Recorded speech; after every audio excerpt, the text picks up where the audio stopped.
Hello students, good morning to all of you. During the month of June, I have already entered into chapter 2, the magnetic effect of electric current. We have completed from 2.1 to 2.9, and today, just after completion of your second periodic test ended on 26th June. After a long interval, today again I am sending you the video. And today's video, whichever I have already explained to you regarding the magnetic force on a current carrying conductor. And in my previous video, I have already explained the experiment by drawing two figures like this. One of the figure is still on this board. So, the magnetic force on a current carrying conductor, whichever I have already explained you in my previous video. In this experiment, the experiment shows that the direction of force on the conductor, that is current carrying conductor, depends upon the direction of current and the direction of magnetic field. I am underlining this important thought. The experiment, whichever I explained in my last video, that the direction on the force on the conductor depends upon the direction of the current and the direction of the magnetic field. Very important line, this one. The experiment which I have already explained in my last video, that the direction of force, just you can see here, the direction of force on the conductor, this is the conductor revolving or moving around this rod. This one is the rod. So the direction of force on the conductor, on which it depends? It depends on the direction of current. Just you can see, this is the direction of the current. The square arrow shows the direction of current and the direction of the magnetic field. This is the direction of the magnetic field.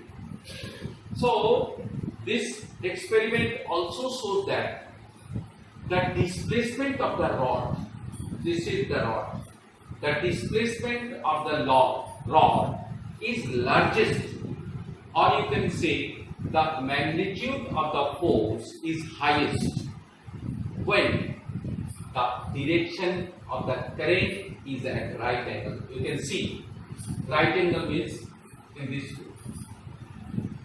When the direction of the current is at right angle to the direction of the magnetic field. Very important line. When the direction of the current is at right angle. Whose right angle? To the direction of the magnetic field. And in such situation, what will happen? In such situation, the force experienced by current carrying conductor is perpendicular to both the direction of the current carrying conductor and the magnetic field. This is the symbol of perpendicular. Which perpendicular to whom? The force experienced by current carrying conductor. This is the current carrying conductor. This is the current carrying conductor. It is perpendicular to both the direction of current, this is the direction of current, and the direction of the conductor. current carrying conductor. Just you can see, this one is the force and this one is the current. I. The direction of the, in such situation, the force, this is the force, you can see this arrow showing the direction of the force experienced by current carrying conductor is perpendicular to the direction of the current carrying conductor and the magnetic field. This B shows the magnetic field. So this is perpendicular to the magnetic field. This is the current carrying conductor and this is the magnetic field. It's clear. Current carrying conductor and the magnetic field is perpendicular. So you can see here it is just at right angle. It is at right angle. Ultimately, we also find in this experiment, if the force is reversed, when either the direction of current is reversed or the direction of magnetic field is reversed. Again I repeat, the force is reversed when either the direction of current is reversed or the direction of magnetic field is reversed. How it is reversed? If the current is flowing in this direction, then the conductor is moving upward. This is the conductor moving upward.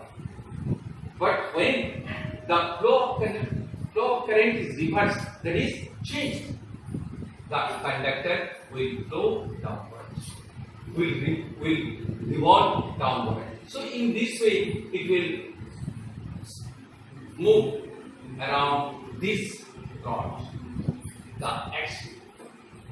First, it moved upward while the current was in this direction, but when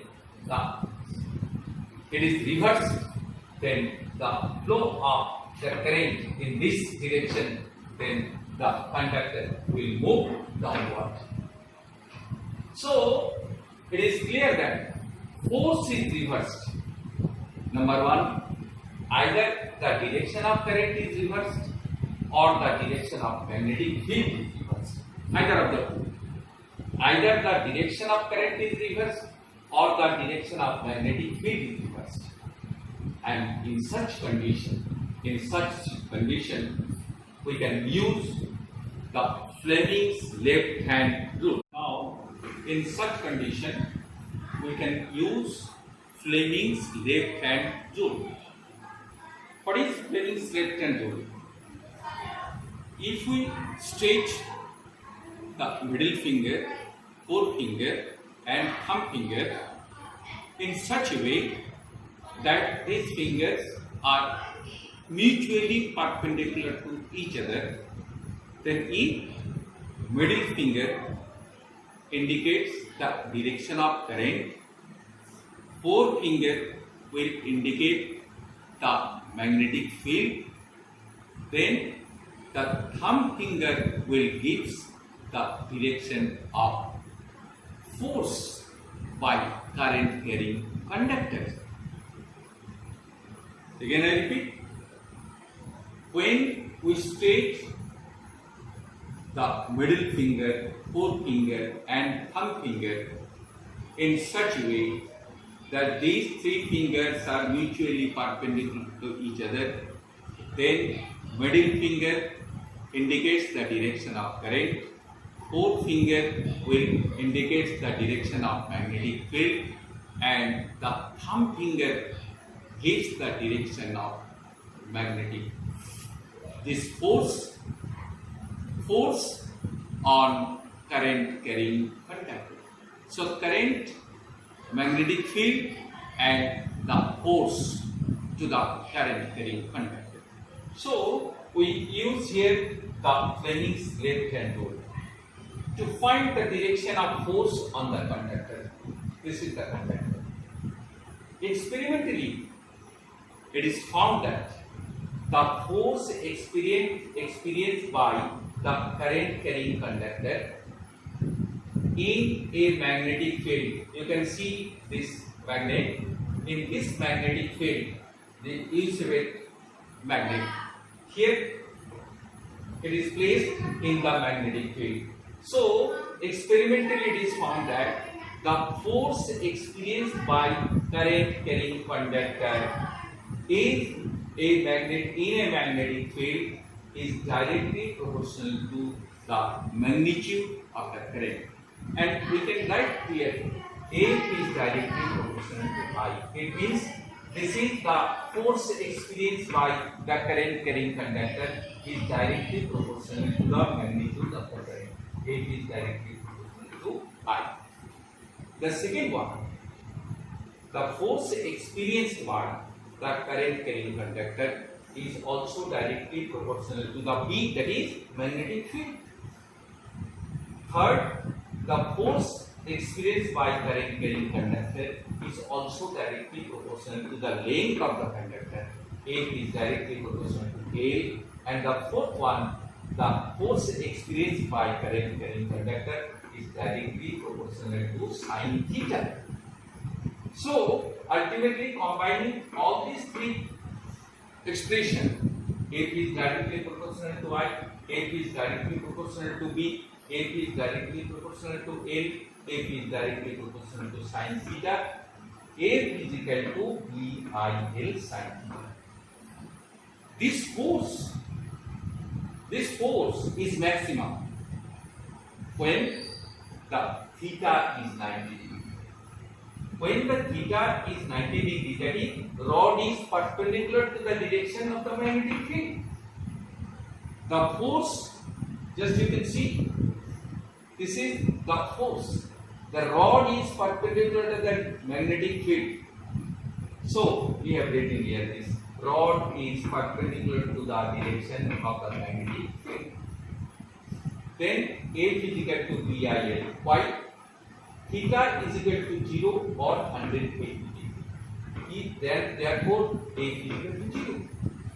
But unit of magnetic field, it is Tesla. Symbol capital T, written here T, Tesla. What is 1 Tesla?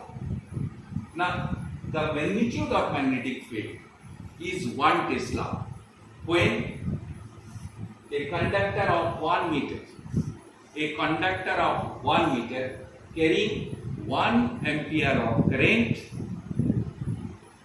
experienced a force of 1 Newton, that is equivalent to 1 Tesla. Again I repeat, what is 1 Tesla? The magnitude of magnetic field is 1 Tesla when a conductor of 1 meter carrying 1 ampere of current experienced a force of 1 Newton, it is equivalent to 1 Tesla. So here we can write here then B is equal to A by I into A. That is magnetic field is equal to force divided by current into the length of the conductor. So here force is 1 Newton, I is 1 ampere and length is 1 meter. So cancelling all this we get 1 Tesla. That's all.